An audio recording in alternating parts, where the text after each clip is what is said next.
Spoštovane, spoštovani, prav lep dober dan tudi v imenu Slovenske matice in prav lep pozdrav profesorici, dvojni doktorici Urški Perenič, izjemni raziskovalki slovenske književnosti, zgodovine slovenske književnosti in seveda raziskovalki opusa Borisa Pahorja, o čemer bomo govorili danes. Govorili bomo namreč o dveh več avtorskih znanstvenih monografijah, ki sta v letu 2024 išli pri Slovenski matici.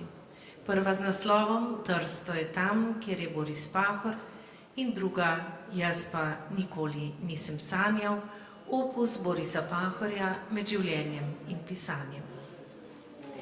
Profesorica, doktorica Urška Perenič, seveda vedno se najprej začenja vprašanje, prvo srečanje s Pahorjem, kako, zakaj. Že tu je na nek način začetek druženja tudi s Slovensko matico. Ja, z Ignacijo sva se dogovorili, da se bova tikali in bova v tem duhu nadaljevali.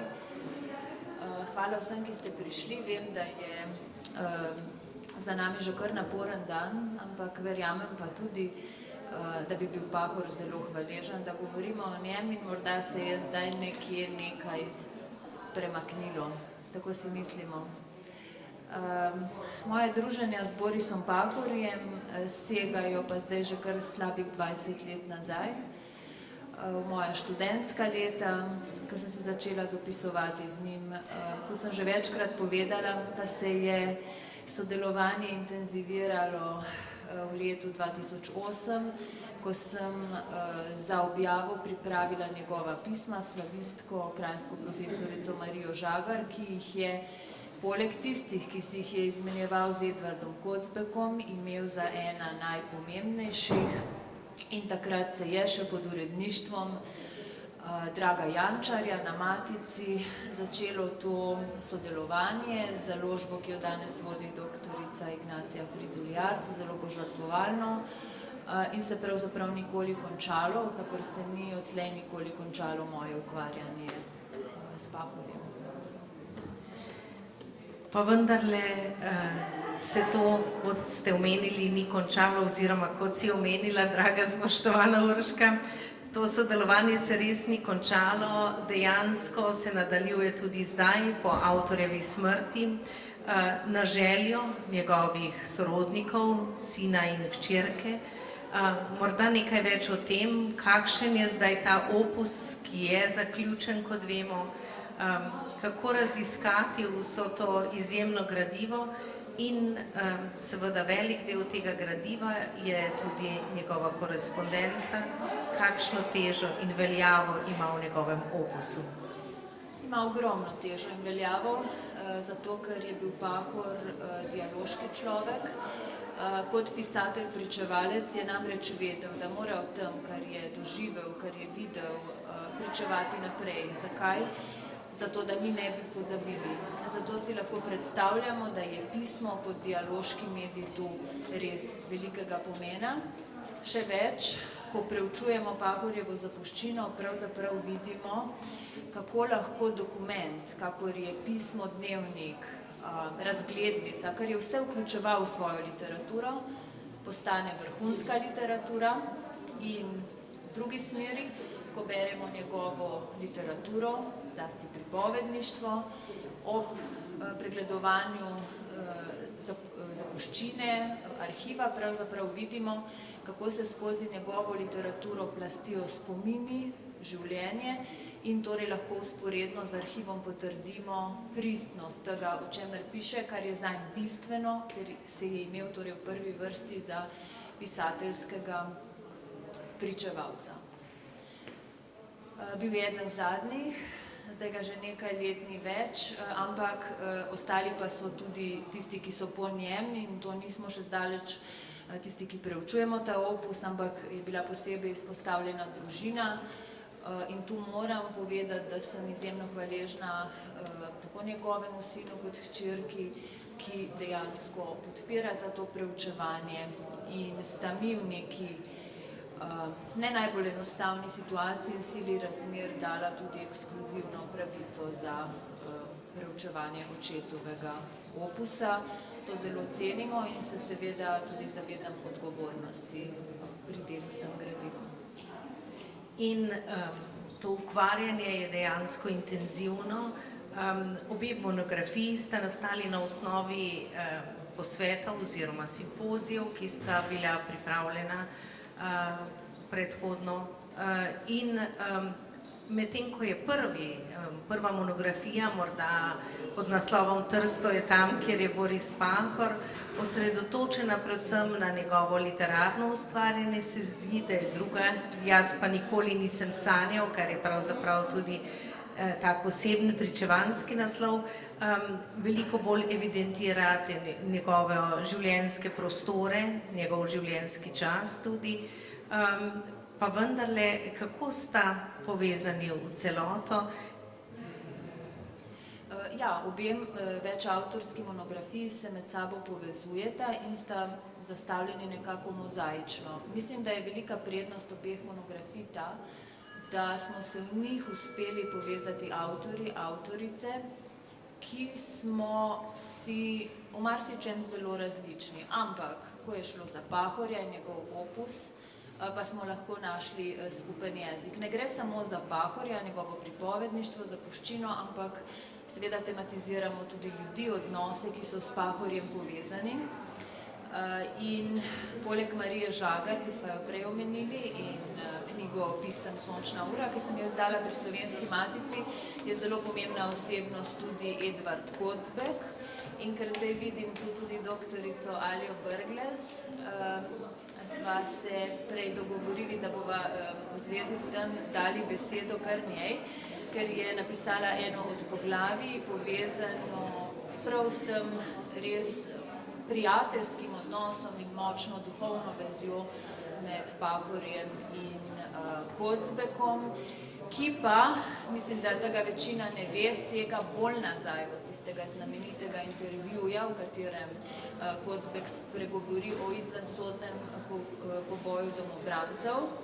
Sega že v leta, ko je bil Pahor slovenski vojak, seveda v italijanski uniformi na afriškem pesku, ker se njuno dopisovanje začenja tam.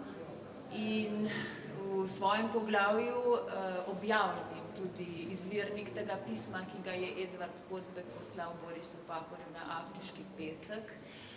Mislite si, čudo, a ne? Pahor je to pismo prinesel s seboj domov in ga shranil in sem ga našla v njegovi zapuščini, ampak še bolj kot to je zanimiva vsebina pisma, v kateri mu Kocbek piše o pomenu prostosti. Beseda, ki jo imam raje kot izraz svoboda, in sicer o kakšni prostosti na vse strani. Človek, ki želi biti svoboden oziroma prost, mora biti prost na vse strani. Pa še nekaj se mi je zelo usedlo v spomin in srce iz Pahorjevega romana Nomadi brez oaze, v katerega je tudi vpletel to Kocbekovo pismo.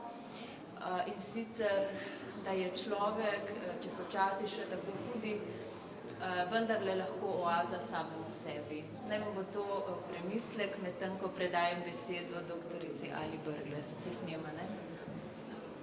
Hvala lepa obema. Hvala za to možnost in priložnost. Preden odgovorim morda malo neposredneje na to, kar je bila iztočnica, pa mi dovolite, da povem še nekaj, kar se mi je utrnilo zdaj v teh minutah, ko sem vaju poslušala. Namreč Boris Pahor je resnično unikatna osebnost.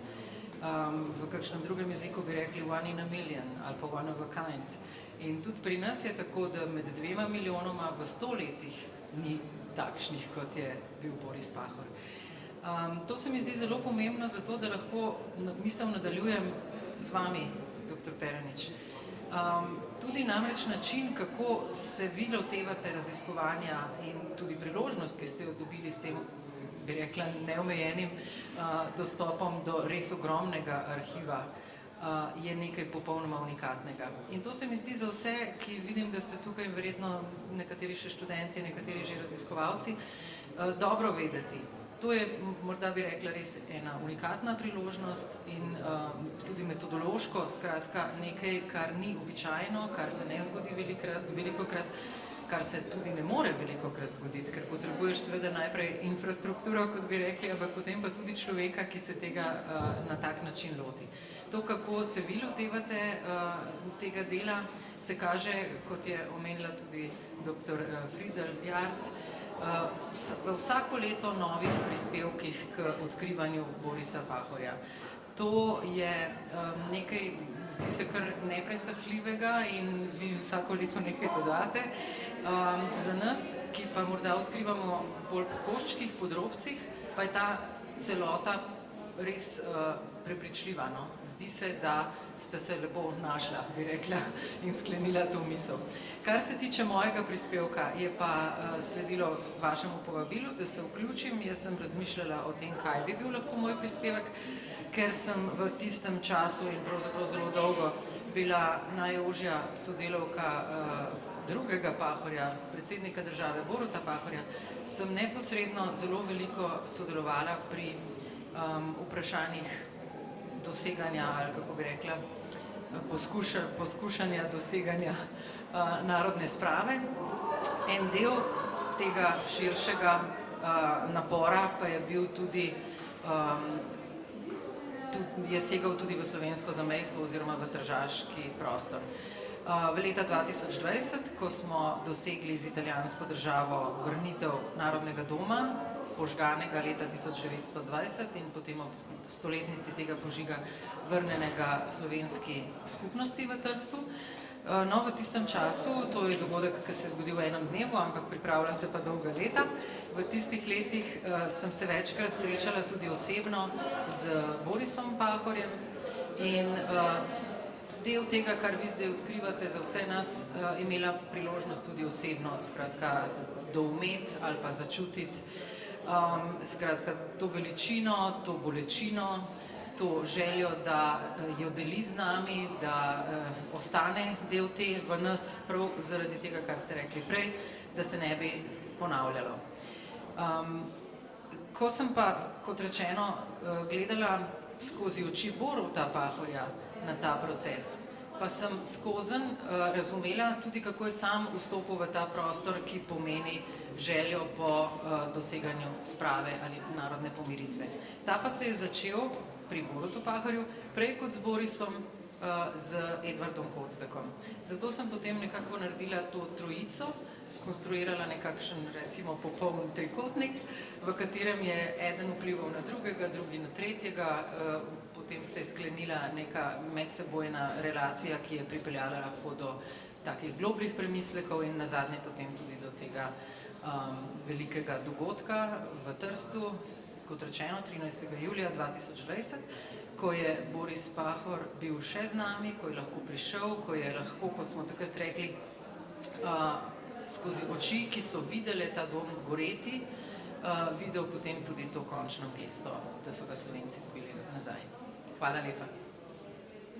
Hvala doktorici Ali Brglez za to imenitno izhodišče. Prav vesela sem, da smo pravzaprav začeli ta pogovor s spravo, da smo začeli s tistim trenutkom, ki ga je Boris Pahor doživel še, to je vrnitev Narodnega doma slovenski skupnosti, pa vendarle se morava nekako vrniti tudi na tiste začetke preizkušanja njegovega življenja, vseh preštevilnih bivanskih preizkušenj, ki jih vi nekako strnete, oziroma ti, Urška, ki jih nekako strneš pod sintagmom odločen ne trem velikim totalitarizmom. Na nek način iz te obeh monografij pravzaprav tudi izhaja to upiranje vsem totalitarizmom in prav to je znamenje njegove največje prostosti, tiste njemu tako ljube besede in njemu tako ljube bivanske drže. Obenem pa se pravzaprav tale monografija, Trsto je tam, kjer je Boris Pahor, začenja spominjanjem sina Adriana Pahorja na zadnje trenutke življenja velikega pisatelja in naslov tega prispevka je Volja do življenja. Zato jaz k tem trem velikim nejem pogosto poudarjam, da pa je rekel tudi Boris Pahor odločen da trem velikim ejem. To so etos, torej ena etična drža, eros kot volja do življenja in tudi etnost, ljubezen do slovenstva. Veliko je o tem izpričanega tudi v obeh monografijah, pa morda nekaj o tem. Ja, to so pravzaprav glavne teme obeh monografij, v katerih se, kot rečeno, prepleta preučevanje arhivskega gradiva, pripovedništva, pa tudi Pahorjeve publicistike. Pravzaprav tistega, čemur sem rekla Pahorjevo novo telo, kajti Pahor je vse svoje življenje poustvaril v naštetih vrstah besedil, torej od eseja do romana, in na nek način poskrbel za to, da bo tudi potem, ko ga ne bo več tu kot pričevalec, še vedno navzoč in da bo to novo telo, se pravi pripovedniški opus, v katerem ima, to poudarjam, poleg tega, ker je objavil, izdal zelo velik pomen tudi tisto, kar je ostalo v zapuščini, zlasti pisma, torej da bo to novo telo tisto, ki ga bo preživelo in ki bo nekako živelo naprej, tudi potem, ko nas več ne bo. Prav tako pa smo želeli s to prvo knjigo izpostaviti pomen njegovega rodnega mesta, torej mesta v zalivu Trsta, v katerega se vrača in za katerega sam pravi. Med raziskovanjem sem našla tudi najstarejši ohranjeni posnetek pisatelja, tam iz 50-ih let, zdaj že prejšnjega stoletja, mesto, kjer je pognal korenine, ki niso bile nikoli pretrgane, mesto, v katerega se vrača in mesto, ki mu je še najbližje takrat, ko je sam daleč stran. Zdi se mi, da so te besede zelo pomenljive in Trst je seveda zelo pomemben topos v njegovem pripovedništvu. Morda iz te prve knjige izpostavim torej zlasti sinov prispevek, kjer pravzaprav zelo odkrito spregovori o tako rekoč zadnjih trenutkih pisateljevega življenja, trenutkih, v katerih se sprašuje, kaj bo potem, ko me ne bo več, ko bo konec tozemskega življenja. In prihaja do zanimivega odgovora, da če je človek v življenju počel dobro, potem bo najbrž za to dobro nagrajen. S tem se nekako tudi sklene to njegovo življenje in pravzaprav tudi s čudenjem nad čudežem življenja, o čemer mi je tudi veliko pravil, kar pa razgrnem v pismu pisatelju, ki sem ga objavila nedolgo po njegovi smrti. Tako da ta knjiga prinaša, bi rekla, zelo znanstvene, strokovne prispevke, pa tudi nekaj pričevalskega in zelo osebnega, tako da se razgrne ta široka pahljača in tudi različni pogledi na pisatelja. Morda še nekaj, tudi v prvem monografiji je svoj prispevek napisal tudi Igor Škamperle, ki izrecno izpostavi in poudari ta pričevanski pomen Borisa Pahorja za razumevanje 20. stoletja. Ne nazadnje, če pogledamo cel lok njegovega življenja, je preizkušal vse. Torej, vse preizkušnje slovenstva živi on na nek način v svoji osebnosti. Vzeli so mu najprej pravico do uporabe svojega jezika, potem požgali Narodni dom kot simbol narodne skupnosti. Preizkušali oziroma seveda mu hoteli odvzeti življenje v koncentracijskem taborišču, torej pravico dobiti. In nazadnje, tudi o tem govorimo v teh monografijah, je tudi to pogosto pozabljeno in spregledano dejstvo, da mu v komunističnem obdobju zaradi objave intervjuja z Edvardom Kocbekom ni bilo dovoljeno objavljati v tukajšnji matični domovini, nekaj časa tudi ne vstopiti v takratno Jugoslavijo, Skratka, tudi pravico do javne besede so mu odvzeli. In vendarle vztraja in je v tem pogledu svetel vzgled te življenjske moči in preživetja, ne samo posameznika, ampak tudi naroda. Ta pomen slovenstva v Pahorjevem opusu je izredno izpostavljen. Ja, ko omenjava Jugoslavijo, so mu vstop vanjo prepovedali kar 2-krat, ampak tudi ko bi lahko šel, se ni odpravil, ker je imel tudi po pričevanju sina strah pred uniformo, ker se je nekako naselilo vanj še v času popotovanja, v narekovaju po tovarnah smrti, torej nemških koncentracijskih taboriščih, izkušnja, ki jo je mojstrsko ubesedil v romanu Nekropola, ki je njegov svetovno najbolj poznani roman in ga tudi najtopleje priporočam branje, ker dejansko skozi pisanje znova podoživel vse grozote. Še o nečem je tekla beseda, o 3 ne?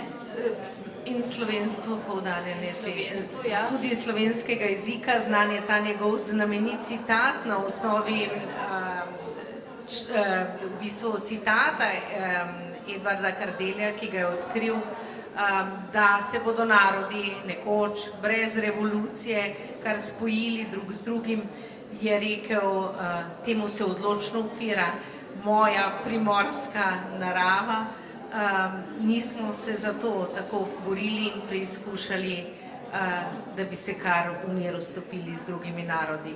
Kako je pravzaprav odgovarjal v zadnjih letih svojega življenja na ta multikulturalizem, ki ni ta živeti multikulturalizem Trsta, ampak izključujoč princip do vsake narodne zavesti, jezika in vsega. To se mi zdi vredno poudariti in tudi ponavljati, namreč tisto, kar se je meni najbolj usedlo v spomin, tudi zaradi ekskluzivnega intervjuja, ki sem ga delala z njim za 107. rojstni dan, za časopis Delo je, da ljubezen do lastnega jezika, kulture, literature, če hočete klasikov, ni nacionalizem. To je večkrat poudarjal. Nacionalizem je njemu pomenilo stališče, ko mislimo, da je nekdo od nas slabši. To je bil zdaj nacionalizem.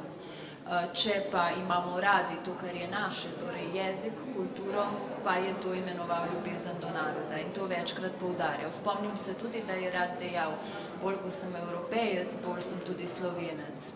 Skratka, ta zakoreninjenost in pravzaprav to prepričanje, kako pomembno je stati in obstati na lastnih nogah, je zelo poudarjal in ker sem zdaj mimogrede naredila sklic na Trubarja, naj še povem, da je bilo njegovo stališče tudi, da bi Slovenci morali praznovati kulturni praznik, ki bi bil povezan s Trubarjem, ker se mu je zdelo smiselno upoštevati neko kronologijo v razvoju slovenskega jezika in literature in je rad dejal, najprej je bil Trubar, potem je bil Prešeren in potem seveda še mnogi drugi, no, to tako mimogrede. Najprej Trubar, potem Prešeren in seveda tudi Kosovel. Omenila sem že to njegovo primorsko trmo, ki jo je v svojem citatu izrazil, pa morda se dotakneva tudi tega, da je posvetil tudi Kosovelu, letos praznujemo Kosovelovo leto, posebno knjigo, morda kaj več o njegovem odnosu še do drugih ustvarjalcev. Zagotovo je imel zelo rad Keteja, ki ga ne omenjam samo zato, ker je z mano krajevno povezan, ampak ga je v resnici zelo cenil.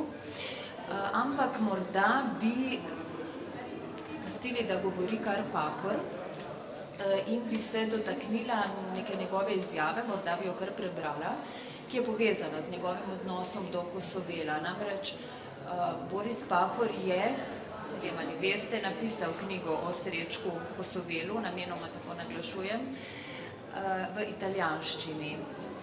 Čez kar nekaj let pa je bila prevedena in če se ne motim, jo je izdala celo naša fakultetna založba.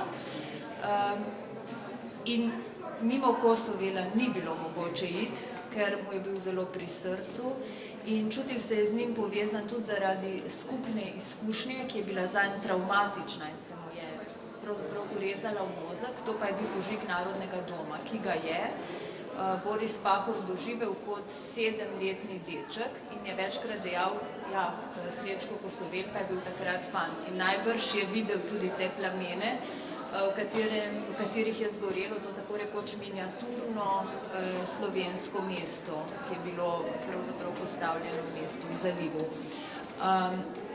Ko sem s Pahorjem ob njegovi 107. letnici delala intervju, sva se tako nujno dotaknila tudi Srečka Kosovela in če dovolite, bi vam zdaj prebrala nekaj besed, ki jih je takrat namenil temu primorskemu slovenskemu poetu.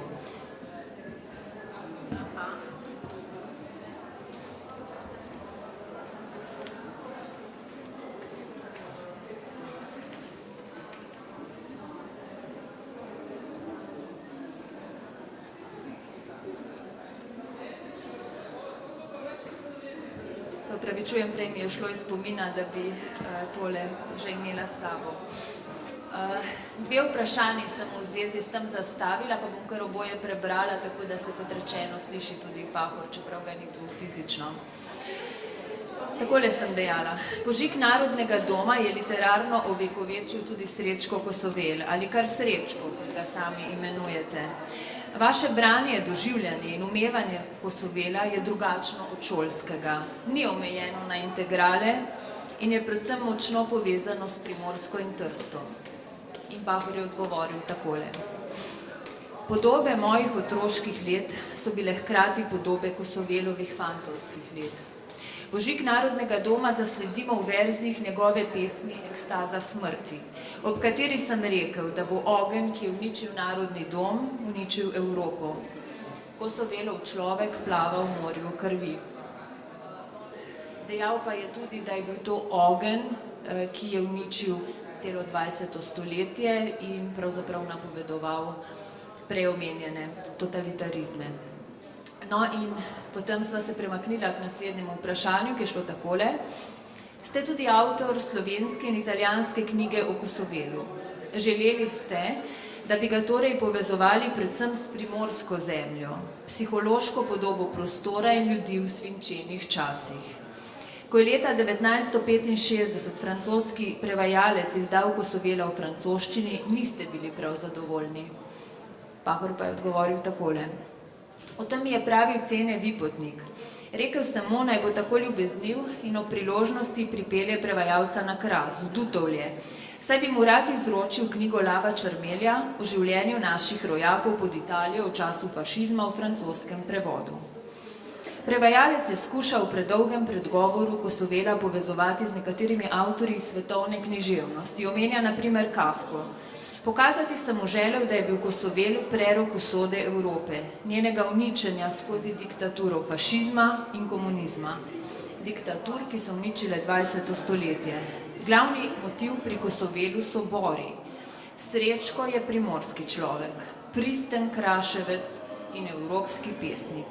Sam sem knjigo o Kosovelu napisal zato, da bodo Italijani brali, kaj pravim jaz o Kosovelu, ne kaj o Kosovelu pravijo v Ljubljani.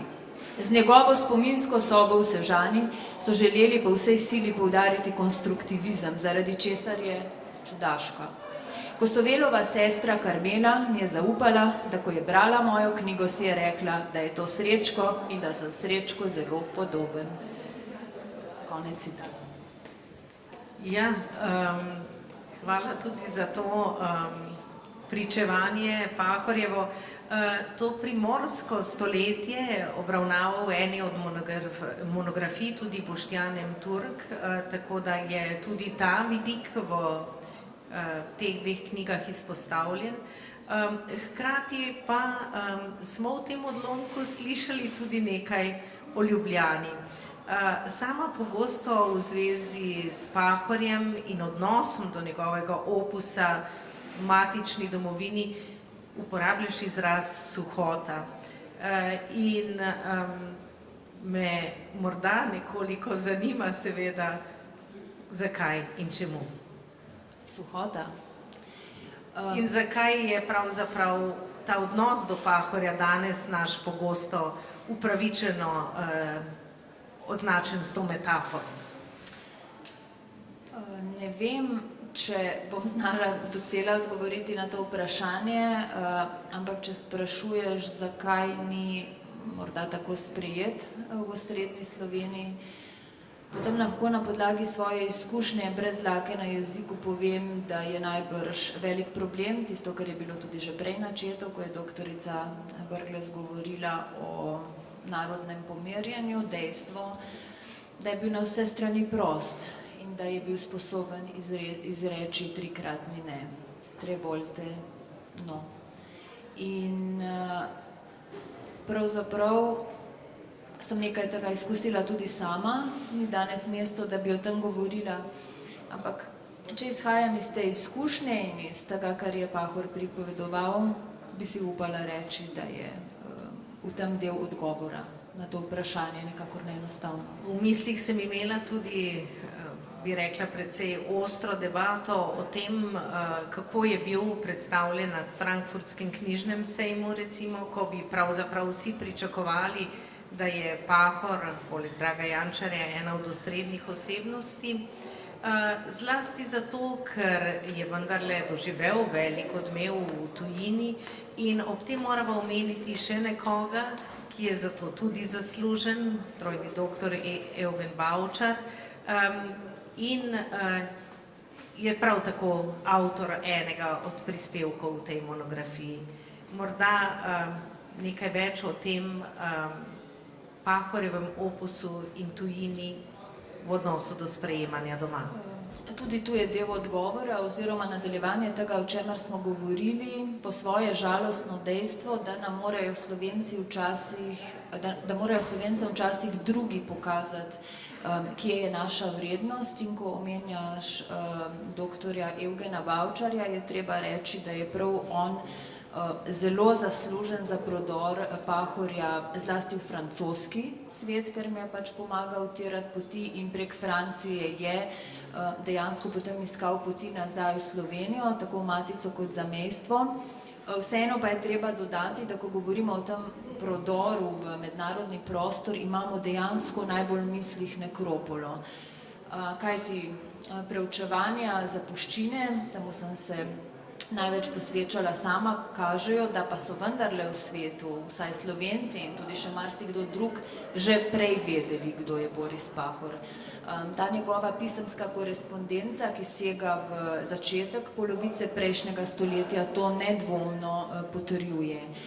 Tu ne gre samo za Pahorjevo romanopisje, ampak gre tudi za revijo Zaliv, ki jo je izdajal skupaj s svojimi sodelavci in ki so jo brali Slovenci širom sveta, tako rekoč na vseh celinah.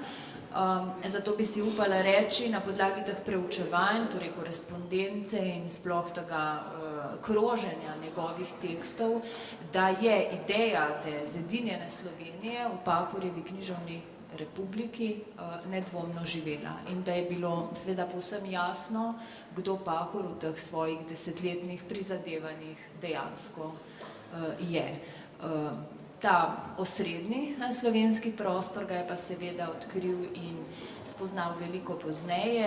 Samo pomislimo, da je štel krepko več kot 80, 90, 100 let, ko je začel dobivati nagrade in to širše priznanje. To je človek, ki je res že krepko v letih, čeprav ni, kolikor sem govorila z njim, nikoli tarnal zaradi svoje starosti. Nasprotno je imel eno veliko, veliko voljo do življenja. V tej ta drugi monografiji, jaz pa nikoli nisem sanjal, si nekoliko več prostora, se mi zdi, dala prav raziskovalcem iz zamejstva, tu so David Bandel, Kodrič in drugi.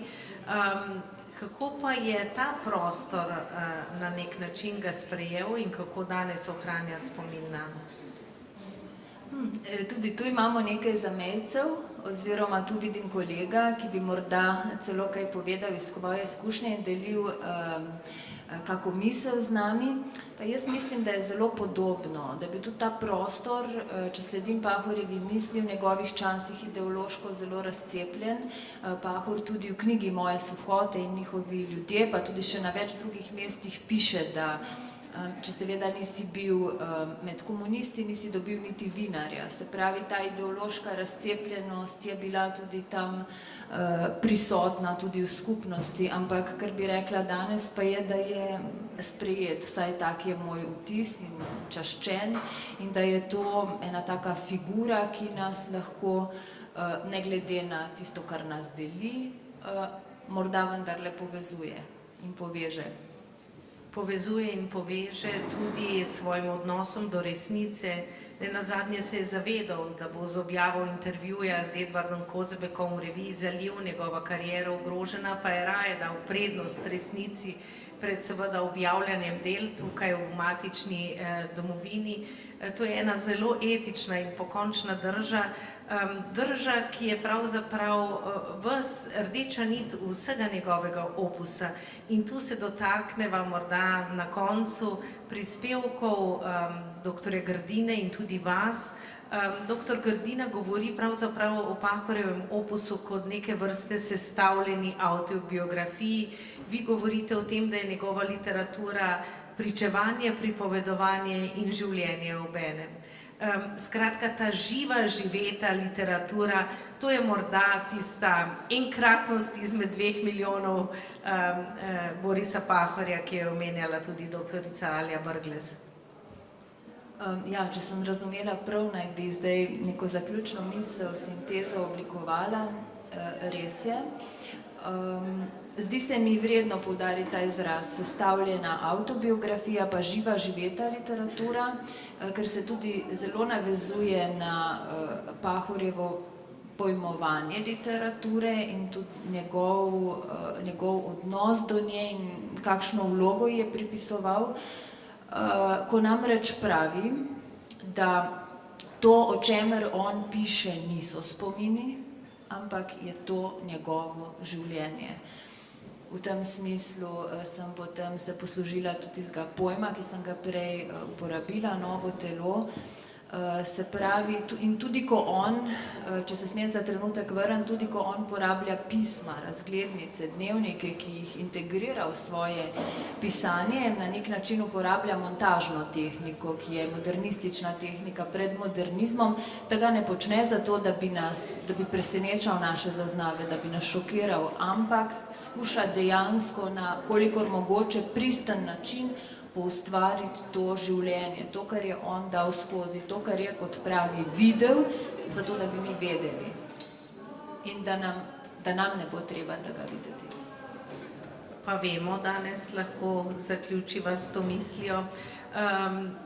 Kako je pravzaprav, koliko vemo zdaj že z vašim res intenzivnim delom, raziskovanjem o Pahorju, o Pahorjevi zapuščini, koliko je še vsega, kar je treba pregledati, objaviti, raziskati in kakšni so načrti v prihodnosti? Moji načrti za prihodnost so bogati. V nastajanju je monografija o Pahorjevem pripovedništvu, ki bo potrebovala še nekaj časa. Pripravljajo se tudi nove izdaje njegovih pisem, tudi za to bo potrebnega še nekaj časa, ampak na vsak način se bom trudila, sploh z ozirom na to ekskluzivo spoštovanja do pisatelja in dedičev, da bom Pahorja na ta način, kot literarna zgodovinarka, pomagala držati pri življenju in po svojih močeh nekako skrbela za to, da ne bomo pozabili. V tem duhu je naslovljena tudi druga knjiga, Jaz pa nikoli nisem sanjal, s katero je dejansko želel povedati, da to, o čemer piše, se je dejansko zgodilo. To niso sanje, to je bilo res. Niso sanje in tudi prva knjiga, tudi njen naslov je simboličen, Trsto je tam, kjer je Boris Pahor. Naslov je pravzaprav nastal iz ust mladega dekleta, ki ga vi že intenzivno spoznavate s Pahorjem. Hkrati prenašate vso to Pahorjevo dediščino in zapuščino na svoje študente, tako da, spoštovana, v bistvu spet vikam, tako zelo cenim tvoje delo.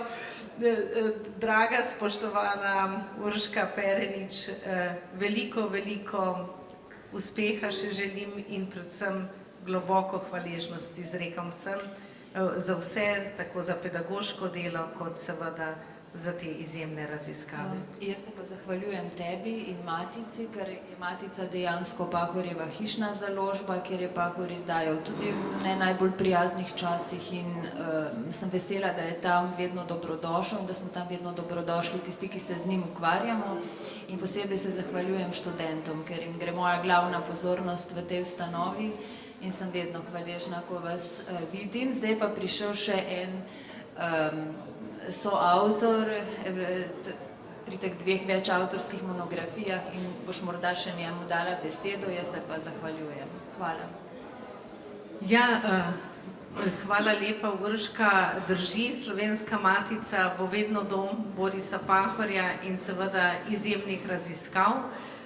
Morda pa za konec predava zaključno besedo o Pahorjevi primorski naturi in njegovem primorskem stoletju, avtorju članka Boštjanu M. Turku, ki se nama je pridružil. Hvala lepa, jaz se opravičujem za tole zamudo, ampak je bila zelo objektivna, pač ne morem razlagati zakaj. Zdaj bom, kakšen je protokol, da stojim tako pa... Aha. Se prav grem gor ali?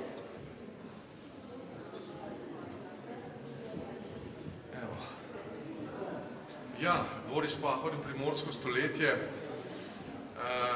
to je ena temeljna stvar, ki je, bi rekel, ki res buja premislek, namreč v tem smislu, da se od Borisa Pahorja lahko ogromno naučimo. Primorsko stoletje ni samo nek združen kulturni prostor naše Slovenije, se pravi, 100 let nazaj je bilo glavno slovensko mesto z največ prebivalci Trst, potem Celovec in potem Ljubljana, ampak je primorsko stoletje na nek način podloženo s Kamnom, Krasom in položeno v morje, Mediteran in kot tako odprto na vse horizonte tega sveta. Tak je bil tudi Boris Pahor, trd kot kamen, nepopustljiv, in da se danes, tem se lahko recimo mladi ogromno od njega naučijo, da se danes o njem pogovarjamo, je to zaradi njegove nepopustljivosti. Ni se vdal nobeni od totalitarnih ideologij, ki jo je izkusil skozi dve prizmi, kateri, bi rekel, pričata dva zapisa, oziroma eden, ki je v tem zborniku, drug pa moja knjiga Zamolčana stran. Namreč Boris Pahor je bil največji, bi rekel, borec zoper dva zla, ki sta se v eni podobi zgrnila na Slovence v 20. stoletju. Oba pa slišata na ime socializem, koliko nenavadno se to danes čuje, ker to besedo božamo do onemoglosti, ne da bi se kaj sploh vprašali, kaj to je. Socializem ima dve pojavni obliki, zunaj krščanskega socializma, ki je seveda čisto benigen. V pojavnih oblikah ga poznamo, oziroma prepoznavamo kot internacionalni socializem, to je komunizem, in kot nacionalni socializem, to je fašizem. In Boris Pahor je izkusil oboje, seveda slovenski prostor, zaradi svoje deformacije, izhajajoče iz odsotnosti mehanizmov, ki bi ga v celoti vrnili po letu 90 na pravilno pot, govori samo o eni od teh deformacij, to je v fašizmu, popolnoma upravičeno, pozablja pa poudarja, da sta to dve plati istega kovanca. Prav Boris Pahor je tista oseba, ki se je temu v imenu, se pravi, primorskega stoletja, kraške trdnosti kraškega kamna in Mediterana, odprtosti na, ne samo v svet, ampak odprtosti in zazrtosti v temelje civilizacije. Zahodna civilizacija, ki je Boris Pahor pripadal, pač izhaja iz Mediterana. V Mediteranu je rojena, oziroma ob Mediteranu je rojena. Torej v Mediteranu nastane kultura, grška kultura, potem je tu rimska kultura, potem je tukaj krščanstvo, potem je tukaj judovstvo in to. Boris Pahor je še danes glasnik tega časa in predvsem ene stvari, ki jo pa mladim ljudem zelo polagam na dušo, namreč, da se splača vztrajati. Vztrajati v iskrenosti, vztrajati v iskanju resnice in predvsem pa, kolikor nenavadno se to sliši, danes o Borisu Pahorju pogovarjamo delno zaradi njegovega neverjetnega literarnega talenta, predvsem pa zaradi njegovega vztrajanja v resnici. Ne pozabimo, da je Boris Pahor bil tisti, ki je predal besedo Edvardu Kozbeku, da se ob 70-letnici odločil spregovoriti o najbolj boleči točki povojne slovenske zgodovine, to je poboju civilistov, ki so bili vrnjeni iz Vetrinskega polja v tedanjo Jugoslavijo. Na ta način je, bi rekel, večni Boris Pahor, večni steber. Jaz se pravzaprav sprašujem, s tem pa tudi zaključujem, predajam to pobudo vam, vi jo boste nosili naprej, zakaj se ta fakulteta, ki se ne imenuje razen po svoji, bi rekel, koristnostni nalogi, se pravi, da je filozofska, da uči filozofijo in kar tukaj, zakaj se to ne imenuje filozofska fakulteta Borisa Pahorja, ali pa če že to ni mogoče, bi si pa Boris Pahor sigurno zaslužil eno od teh predavalnic tule velikih amfiteatrov, kjer bi se mladi z njim seznanjali in kjer bi se na nek način potem tudi ohranjala in širila njegova misel. To je pa stvar samo enega sklepa senata in se mi zdi to pač imajo vse univerze ali pa fakultete imajo te amfiteatre poimenovane po velikih mislecih. In če je kdo veliki mislec povezan s filozofsko fakulteto, z njeno kontinuiteto, z njeno zgodovino in z njenim sporočilom, je to prav Boris Pahor. Hvala lepa. Hvala za to imenitno pobudo, hvala vsem, ki ste prišli, hvala profesorici, dvojni doktorici Urški Perenič, obema gostoma, doktorici Ali Brglez in profesorju doktorju Boštjanu Turku. Hvala in se srečamo znova skupaj z Borisom Pahorjem.